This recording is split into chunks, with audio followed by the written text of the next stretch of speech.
Bom, então a gente vai começar ouvindo a nossa diretora, que só tem diretora, gente. A Escola de Comunicação é toda coordenada, gerida e mandada por mulheres, né? Então, nós vamos começar ouvindo a nossa diretora de extensão, que vai falar. Então, bom dia a todos. E todas. E todas. Então, eu preparei um pouco, assim, antecipar, né, dentro do tripé das universidades federais, essa função que é a extensão. Vocês conhecem? Já ouviram falar? Então, nós temos ensino, né, pesquisa e extensão.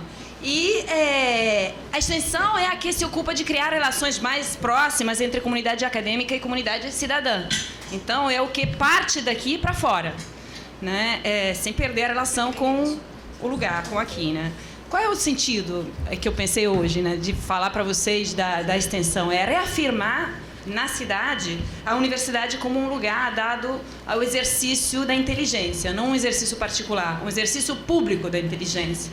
Então, a ocupação de um lugar público, que é a universidade pública, né, com uma prática de criação de subjetividades no coletivo. Né, eu gosto de falar, né, quando a gente tenta explicar o que é o espaço público, que o filósofo Immanuel Kant definia o espaço público como o lugar de conquista da maioridade do ser humano, e a maioridade do ser humano é a condição na qual ninguém manda em nós a maneira que queremos ser governados. Nós mesmos pensamos a maneira que queremos governar e ser governados em coletividade. Me parece que essa sinergia, né, que é o ensino, a extensão e a pesquisa, produz, né, uma série de tópicos que a gente pode estar ocupando aqui nesse esforço, né, de exercitar publicamente nossa inteligência para criar modos de convivência de uma sociedade melhor.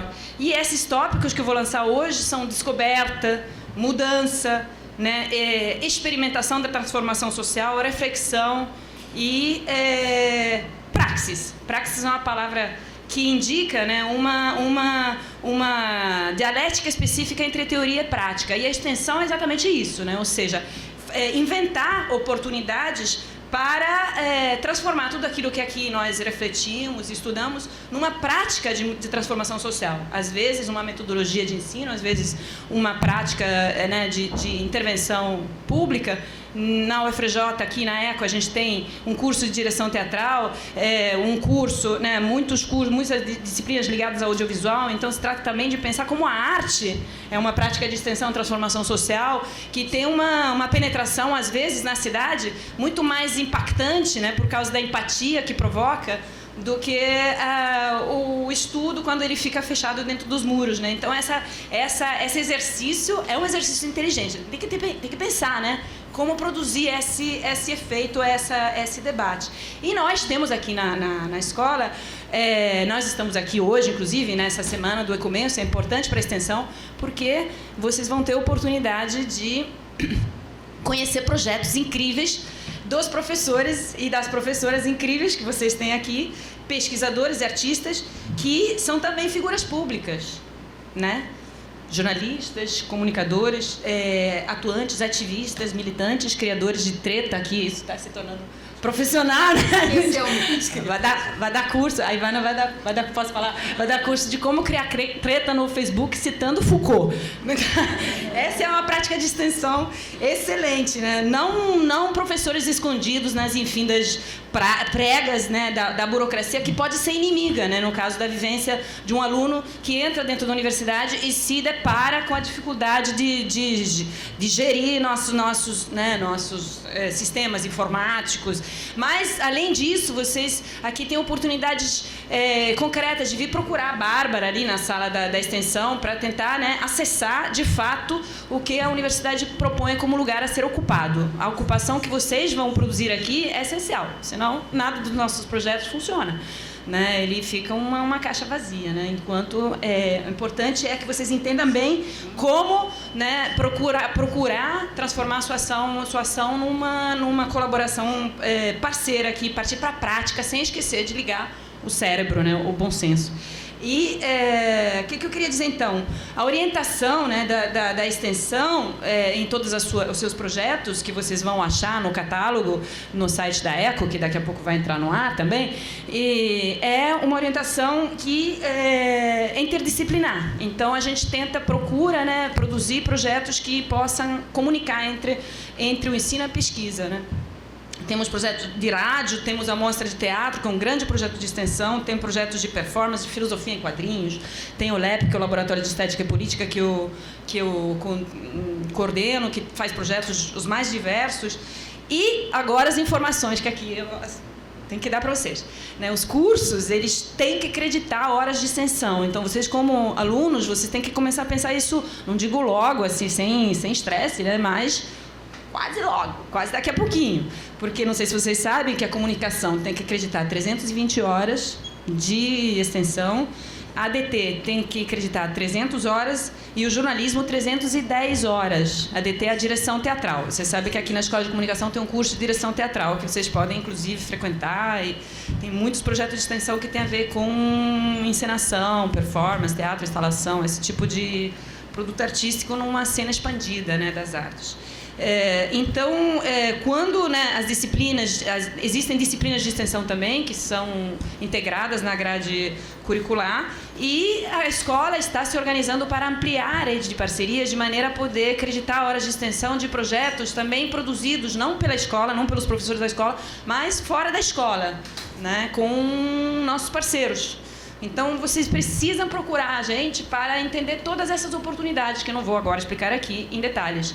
Né? A sala da extensão é entrando na escola logo à esquerda. Né? É bom vocês visitarem. O outro lugar que vocês poderiam estar visitando para ser melhor informados é a quarta-feira dessa semana, 9 horas, quando a gente vai ter os encontros específicos da extensão. A gente não vai apresentar todos os projetos, porque senão ia ser um festival, só alguns, mas é o momento que vocês podem vir fazer suas perguntas e se informar melhor e conversar com os professores que são coordenadores e oferecer também suas ideias e seus projetos, né, de possíveis ações futuras. Então, eu falei do catálogo, certo? Para você se inscrever, para você acreditar horas de extensão, você tem que estar inscrito no SIGA. A extensão agora se inscreve pelo SIGA. Isso realmente é muito fácil. É uma das coisas que eu consegui fazer no SIGA. Então, qualquer um de vocês vai conseguir também, se eu conseguir. É muito fácil. E aí o professor aceita você. Claro que existe também, se vocês não conseguirem, a possibilidade de você ir direto, conversar. Eu acho que, nesse caso, não tem nenhum problema, né? E amanhã tem também uma saída às 9 horas para o Santa Marta. Não sei se a Ivana quer falar disso depois, mas é uma ação assistencionista também. Nós convidamos todos vocês, porque a gente vai lá conhecer agentes culturais da comunidade que produzem, que são parceiros da gente. Então, se vocês tiverem esse interesse, indo lá, vocês já vão ter umas 10 oportunidades de acreditar horas, porque lá tem projetos que a gente é parceiro. Eu acho que eu falei tudo, né? A ideia, assim, não é incluir, acho que incluir implica uma exclusão anterior. Acho que a ideia da extensão é uma democratização do saber, uma ação horizontal, né? Um pensamento, assim, de expandir o espaço público, não somente ocupar aqui, mas expandir essa ocupação para a cidade inteira, numa dimensão que, para mim, é epistêmica, ou seja, de entendimento da sociedade como uma forma de saber imanente. A gente tem esse poder, a gente está aqui com esse privilégio que não é só do estudo, mas também da transformação da nossa reflexão numa ação prática, né? Num círculo perpétuo, permanente. Né? A praxis é uma teoria prática, teoria prática, sem uma divisão. Aqui, o grande privilégio que a gente tem é que nós vivemos essa dimensão. Então, muito obrigada e espero vocês nos próximos dias e nas ações possíveis. Passo a palavra de novo para a Karina.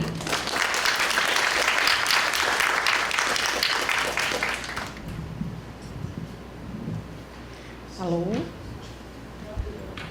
Uau.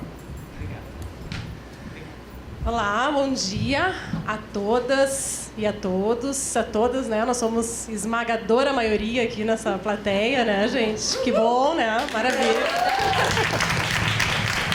E, além disso, pós 8 de março e um dia antes de um ano, né, do assassinato de Marielle Franco, né? Que certamente vai... Um dia? Amanhã? 14? É? É dia 14? É dia 14. Então, 3 dias, né? Essa semana fortíssima, né? Certamente vocês... Exato. A gente vai acompanhar e a gente vai fazer parte, né, dessas mobilizações em todo o país.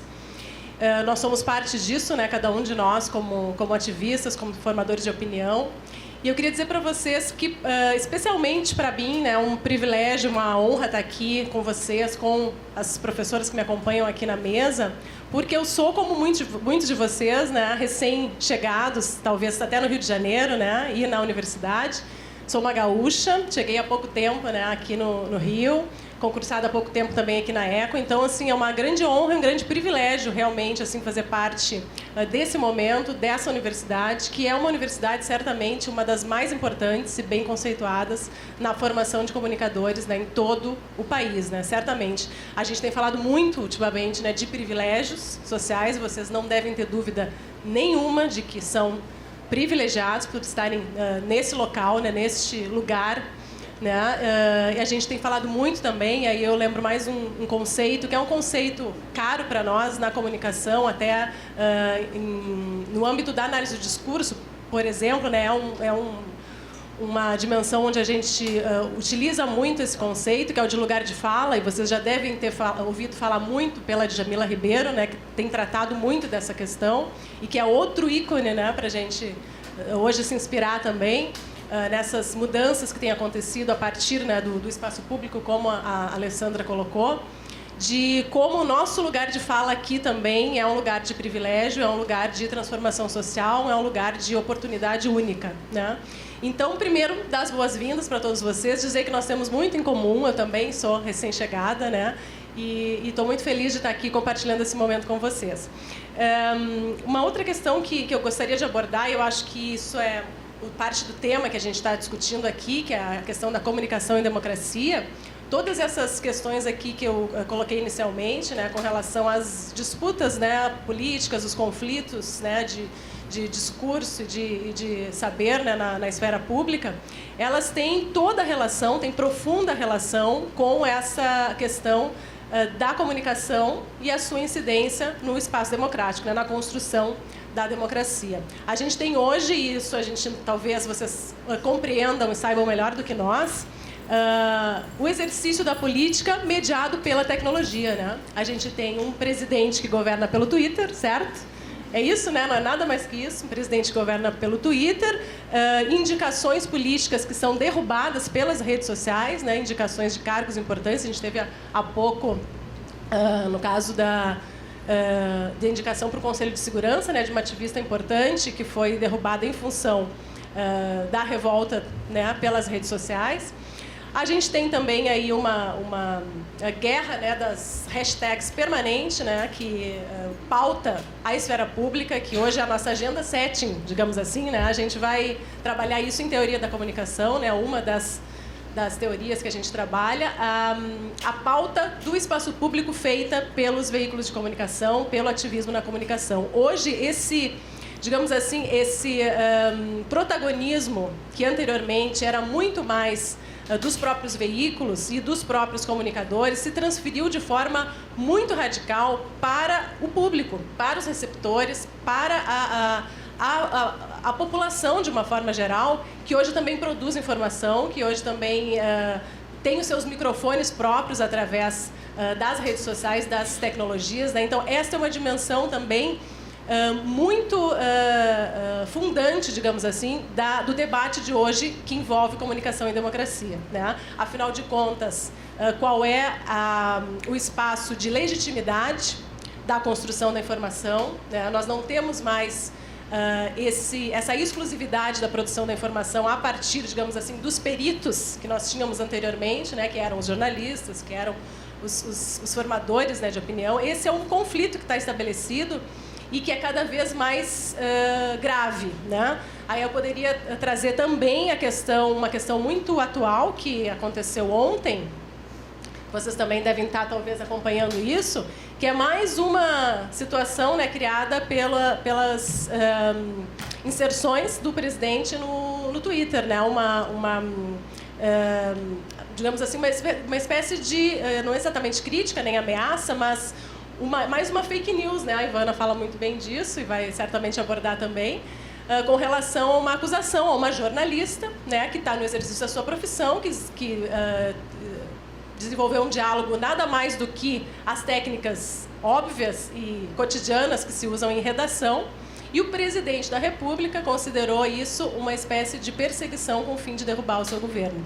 Então, são todos os conflitos, né, que estão estabelecidos aí e que tratam de forma muito clara, muito transparente, dessa questão de como a comunicação incide diariamente, cotidianamente, no exercício da democracia. E também não é demais a gente dizer que não existe, né, democracia sem comunicação, e o contrário também é verdadeiro, né? A questão da liberdade de expressão, da liberdade de imprensa, de como essas dimensões são fundamentais para que as duas questões possam ocorrer simultaneamente, nas duas construções. Eu acho que, para ir encaminhando também, eu gostaria assim, de colocar dentro de todo esse debate aqui que eu estou propondo para vocês, uma citação que eu guardo muito, assim, de forma muito carinhosa, que é do meu orientador de doutorado, professor Valério Britos, que faleceu recentemente, era um dos nomes importantes na América Latina da economia política da comunicação. Ele tem uma citação dele que ele diz o seguinte: nos momentos de transição tecnológica ou nas fases de modificação tecnológica, os movimentos não hegemônicos, aqueles que não são os tradicionalmente protagonistas, como eu já disse, podem habilitar-se a ocupar novos espaços junto à sociedade.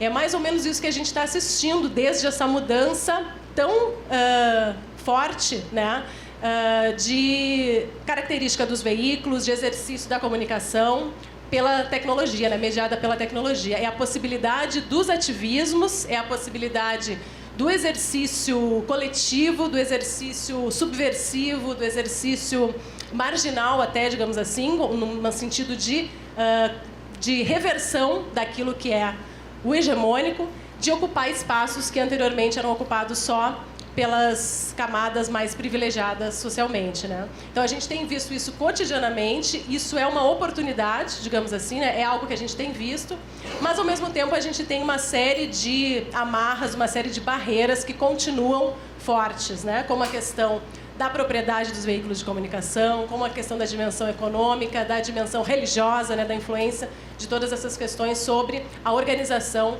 da comunicação no Brasil. Então, para encerrar e para passar também para a Suzy e para a Ivana, eu acho que o grande desafio de hoje, a gente vai discutir isso em sala de aula, certamente, né, é como resolver, né, imagina, se a gente tiver condições de fazer isso, né, Suzy e Ivana, a gente vai certamente propor aqui uma pesquisa de âmbito internacional muito importante, mas essa também é uma das discussões de como passar da dimensão das fake news, que hoje pautam totalmente o debate social, né? A gente não tem mais condições de, a partir dos veículos, mesmo tradicionais ou contra-hegemônicos, distinguir aquilo que é informação falsa do que é informação verdadeira, não há mais essa possibilidade. E alguns dos estudiosos dessa área de tecnologia já vem apontando cada vez mais um desenvolvimento do conceito de distopia, quando a gente simplesmente não vai mais ter condições de distinguir o que é real do que é fictício, do que é mentira.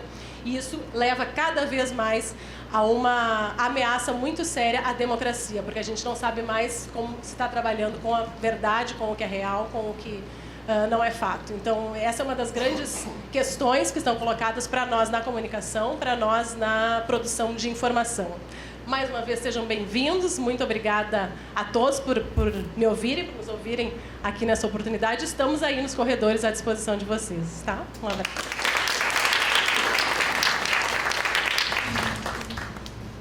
Bom dia para todo mundo. Quem aqui veio de escola pública? Federal. Quem aqui veio de escola pública estadual?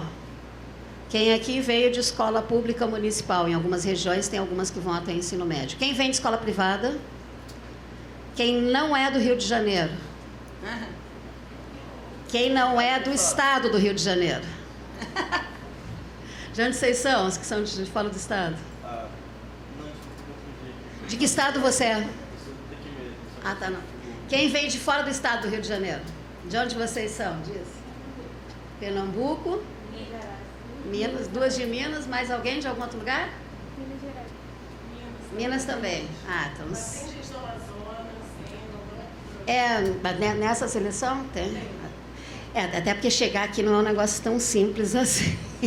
Para quem é carioca já se percebe que... Então, gente, essas boas-vindas, elas são distintas para cada pessoa que está aqui, porque cada uma que está aqui tem uma história, tem uma inserção social e todos nós estamos num lugar diferente desse pacote. É muito legal a gente perceber, por exemplo, que vocês estão falando com 4 estrangeiras aqui. Todas nós somos de fora do Rio de Janeiro. Eu tenho 12 anos de Rio de Janeiro, já posso dizer que eu sou meio carioquinha, mas eu me perco pra caralho na cidade, eu me perco até dentro do prédio do palácio, mas aí também é porque eu sou perdida. Mas a verdade é que a gente leva um tempo para entender esse ambiente é totalmente novo. Vocês são pessoas bastante jovens, eu costumo brincar que uma boa parte aqui é adulto estreante, então são pessoas que estão começando, por exemplo, algumas pessoas aqui provavelmente não estão acostumadas a andar na cidade direito ainda. Isso já gera uma insegurança, tem arrastão aqui no ponto de ônibus toda hora, tem que aprender a andar no ponto de ônibus e se ligar, porque tem arrastão mesmo, tem que pensar em rota de fuga, tem que pensar que dentro do prédio a gente se perde mesmo, daqui a pouco você está procurando a sala da sua aula lá na economia. E tem as outras questões que são absolutamente individuais, que são as questões principalmente de saúde mental dentro da universidade. O ambiente que vocês estão entrando é um ambiente... Quem vem de escola pública, por exemplo, tem uma vantagem imensa em relação a quem vem de escola privada. Pelo menos uma, né, gente? A gente tem que ter. Porque vocês já conhecem o ambiente e o caos que é um ambiente público. E a gente não está aqui só falando de greve, a gente está falando de regras que mudam com bastante frequência, de regras que não são ditas e a gente tem que caçar elas em lugares que não são tão explícitos, de descobrir como a gente vai achar o caminho para atender as nossas necessidades, de horários que são absolutamente, por mais que a gente tente via administração transformar os horários de atendimento, os horários de acesso às estudantes em algo explícito, viável, no serviço público ele é bastante complicado e bastante complexo, não funciona como a gente quer nem como a gente deseja, muito menos como deveria. A gente está numa universidade pública que não abre aos sábados. Nós poderíamos fazer milhões, é nosso sonho fazer milhões de coisas aqui aos sábados, domingos. Não abre. A biblioteca funciona até um certo horário, nem sempre é tão acessível assim. Eu não sei como é que está agora, mas há um tempo atrás você não podia entrar no setor de livros. Então é uma biblioteca que você tem que já chegar sabendo o que você quer ou olhar numa ficha. Quem pega um livro sabe muito bem que olhar uma lombada, abrir o livro, muda toda a questão. Então, assim... É um espaço que não é um espaço extremamente agradável de cara. É um espaço que não é confortável. Quem não mora na Zona Sul aqui? Pois é, fudeu, vocês vão ter que aprender a viver na Zona Sul. O que também não é agradável, o que também não é fácil. Nós estamos dentro de um campus, vocês vão perceber que para comer uma paçoquinha vocês vão pagar 3 vezes mais do que pagam em outros lugares. A gente está num ambiente que também é caro, que é difícil. E essas dificuldades, elas são, no começo, às vezes, muito duras. Então, é importante a gente perceber, em primeiro lugar, assim, ser um pouco otimista, que muda. Normalmente, os anos da graduação, os anos da faculdade, são os anos mais felizes da nossa vida, que a gente sempre lembra quando vai ficando mais velho. Mas podem ser os primeiros 2 semestres os mais infelizes. O último é o pior de todos, porque a gente está louco para ir embora e ele não acaba, parece que nunca. Para alguns demora 7, 8, 9, 10, 15 semestres para chegar. Mas por que eu estou falando disso?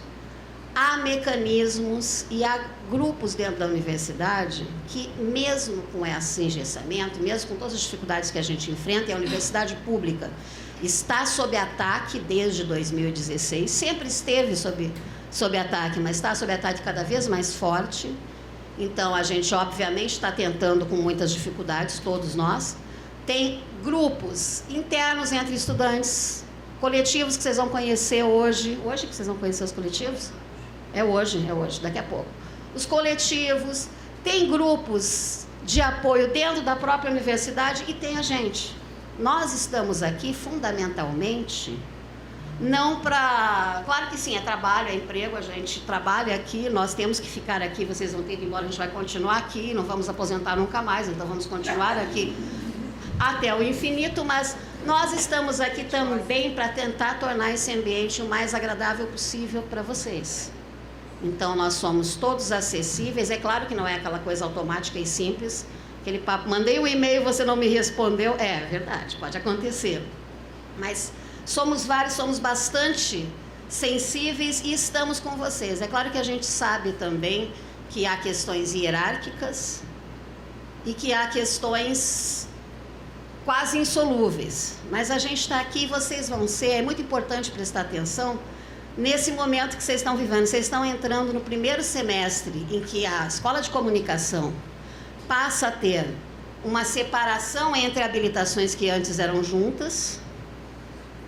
E é o primeiro semestre que jornalismo não é mais comunicação, dentro da Escola de Comunicação, e a gente lutou muito contra isso. Na verdade, as 4 que estão aqui, eu creio que concordam comigo, até eu concordo comigo mesma, que nós sempre achamos absurda essa ideia de jornalismo não ser comunicação social. Foi imposto, foi enfiado goela abaixo, o próprio campo jornalístico optou por isso também. A ideia de que jornalismo é outra coisa que não comunicação social apareceu em algum lugar e foi nos imposta. No entanto, nós continuamos a escola de comunicação. Então, sendo escola de comunicação, a gente tem uma unidade que inclui direção teatral, que inclui comunicação social nas suas 3 habilitações e inclui jornalismo. E nesse pacote, nós somos responsáveis, a gente o tema dessa mesa é democratização, eu já falei 10 minutos e não cheguei na democratização ainda. A gente está vivendo um momento de desdemocratização social.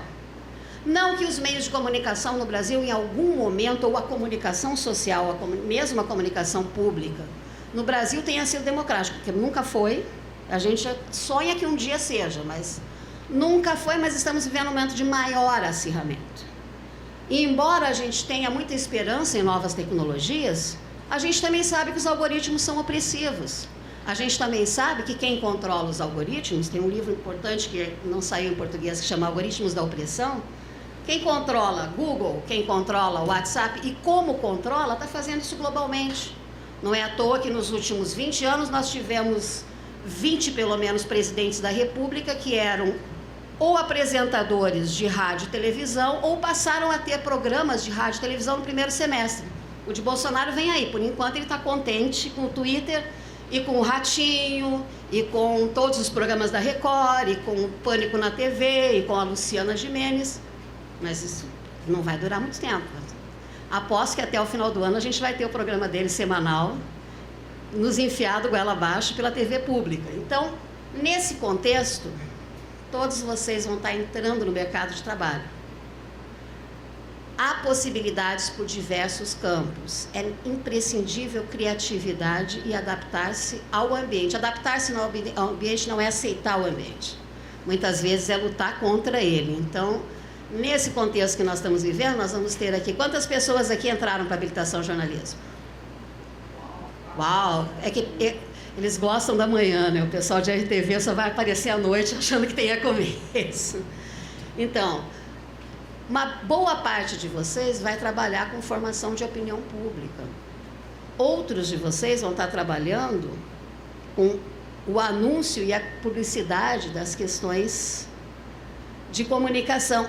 Outra parte de vocês vão estar trabalhando com o que se publica, ou seja, é muito importante que vocês tenham uma formação que permita uma inserção crítica nesse ambiente. A gente conta com vocês para essa inserção crítica dentro desse ambiente, e isso começa agora, dentro desse espaço, no laguinho com a galera, se a chuva permitir, fazendo a farra no resto do dia, nas questões de inscrições, não inscrições, nas questões de onde vocês estão colocados dentro da universidade, como vocês entraram aqui. Ou seja, fraudadores de cota, tenham vergonha na cara, caso tenha algum nessa sala. Temos que agora atender a um compromisso que temos com toda a universidade. Bem-vindas e bem-vindos.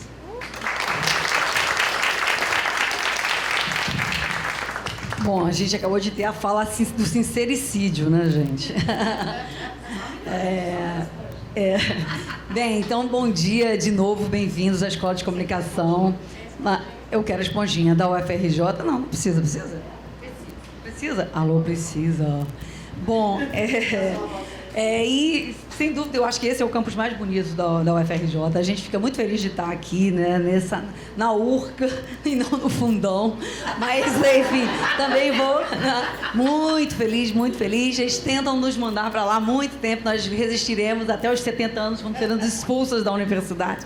Né? Mas então, bem-vindos, né? Eu já vi umas caras meio preocupadas, né, depois das falas de vocês. Ai, meu Deus, eu caí naquela escola doutrinadora, gaysista, abortista que falaram que existia. É a universidade pública. Não, gente.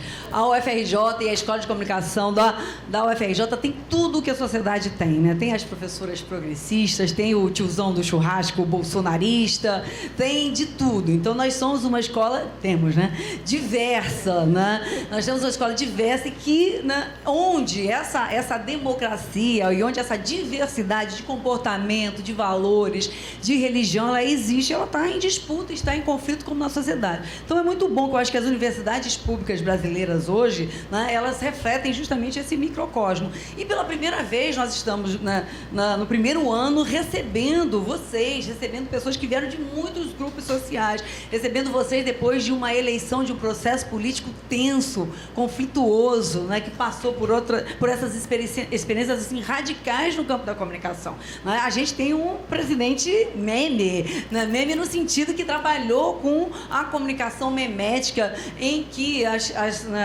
fake news foram importantes. Tem alguém aqui que retweetou ou retransmitiu um daqueles memes trashes de campanha, não? Alguém acreditou na mamadeira de piroca? Não. Bom, não, e isso a gente conversa, não tem problema, a gente é aberto, a gente discute com o bolsonarista, com a dadista, com o lulista. O mais difícil de todos são os terraplanistas. Né? Mas a gente também tenta, mas eu acredito, tem algum terraplanista aqui?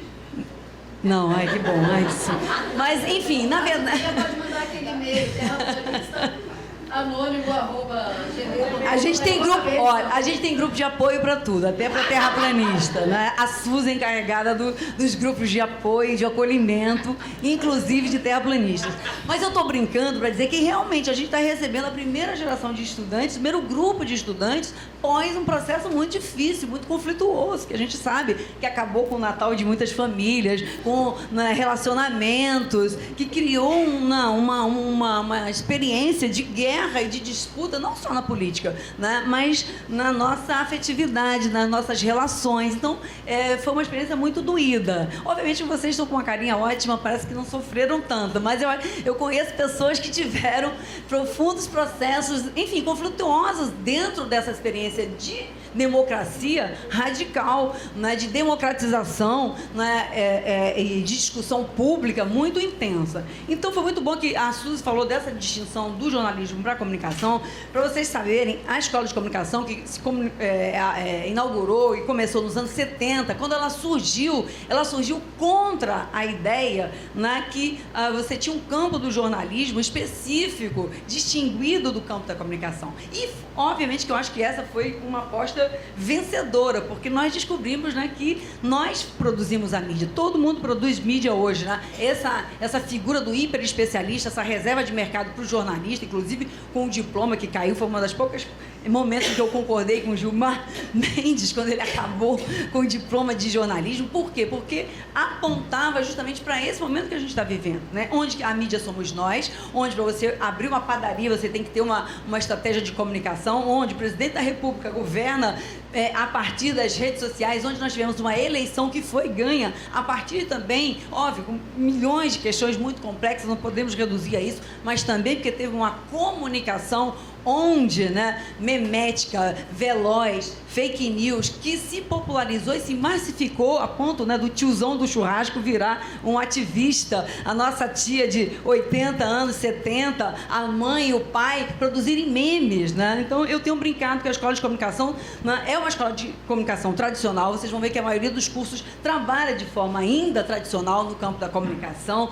né, no jornalismo, o que, quem, como, onde. Ainda tem isso aqui? Ainda acho que tem. Bom, mas enfim, a gente ensina desde a comunicação mais tradicional até esse momento, que eu acho que é o momento mais surpreendente e é incrível. Eu acho que nós estamos num momento extraordinário para quem está entrando no campo da comunicação, né? Porque o mundo todo e a democracia e as experiências da política hoje passam pela comunicação. Então, a comunicação não é um campo de produção do conhecimento e nem de especialidades marginal. Ela está na centralidade da produção da política, da democracia, da economia. A gente fala de capitalismo da cultura ou capitalismo informacional e comunicacional. Ou seja, a comunicação hoje é muito mais importante, talvez, né, e produz guerras quanto o petróleo e outras, né, riquezas. Então, a gente está num campo fascinante. Né?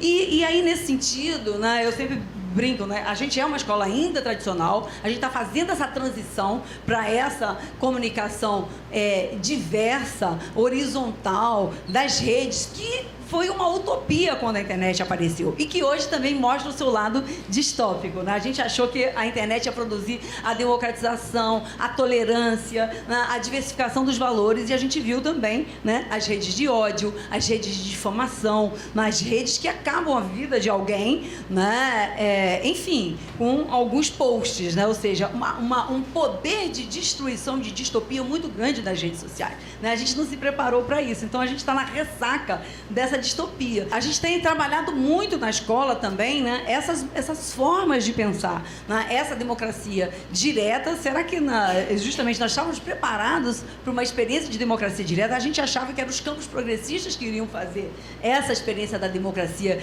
direta, mas não, foi a extrema-direita. Né? Então, efetivamente, nós estamos num momento muito importante, interessante do nosso campo. Eu tenho brincado que a gente tinha que criar uma escola de memes, né? Para disputar as narrativas, para disputar os valores. A gente tinha que criar uma escola de memes, porque a gente entende que a memética, ela não é só a memética zoeira, a memética também. Isso faz parte da produção de uma política com humor, né? De disputa dos imaginários, mas são campos muito importantes. A gente não pode subestimar essa massificação do campo da comunicação.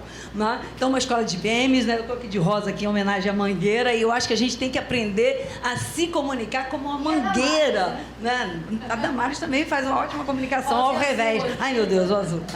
Azul e rosa, as mulheres usam azul e rosa. Mas quando eu brigo, quando eu digo que a escola de samba da Mangueira é uma escola mesmo, porque é isso, como é que num samba enredo consegue, né, trazer, faz uma reversão da leitura da história do Brasil desde 1500 até agora, fala de dominação, fala de questões complexas, numa linguagem fácil, onde você fala do sofrimento rindo e sambando. Eu crio uma comunicação assim, né, onde você cria um entusiasmo pela democracia, você cria um entusiasmo pela tolerância, cai a ficha, né, em relação a muitas questões, né, da história do Brasil de uma maneira assim, explícita, né? Então esse tipo de linguagem é produção de comunicação. Então hoje a nossa ideia de comunicação é do meme à Mangueira, né? As redes sociais, né? As campanhas, como eu falei, né? Do tiozão do churrasco bolsonarista, que produz uma ótima campanha, né? Para os valores que ele acredita, né? E as questões das fake news, que também foram trazidas aqui,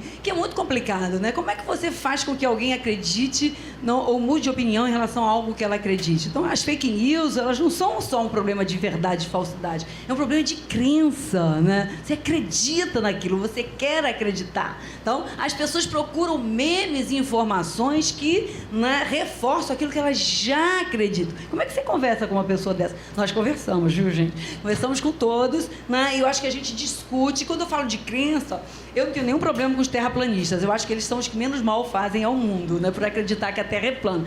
A nossa questão não é o que você acredita, é o que a tua crença produz. Ela produz violência? Ela produz morte? Aquilo no que você acredita produz sofrimento? Quando você faz essa pergunta, eu acho que a gente sai, né, do verdadeiro e do falso. Por isso que eu brinco que os terraplanistas são os mais... Tá tranquilo, né? Acreditar que a Terra é redonda, eu acho que não faz muito mal a ninguém. Né? Eles estão até contratando um cruzeiro, né, para encontrar, né, para ver onde está o fim do mundo. Imagina que delícia que vai ser essa viagem. Eu adoraria estar lá né, esperando aparecer a barreira onde acaba o mundo. Mas vejam só, né, o que eu estou dizendo, que pouco importa a crença, o que importa é que você tem uma comunidade de pessoas que acreditam na mesma coisa que você. Né? Então as pessoas ficam muito felizes quando elas acreditam em algo e tem um grupo que sustenta a crença. Então vamos escolher os grupos que a gente vai frequentar. E aí, nesse sentido, a Universidade Pública Brasileira é um espaço incrível dessa diversidade, porque a gente recebe pessoas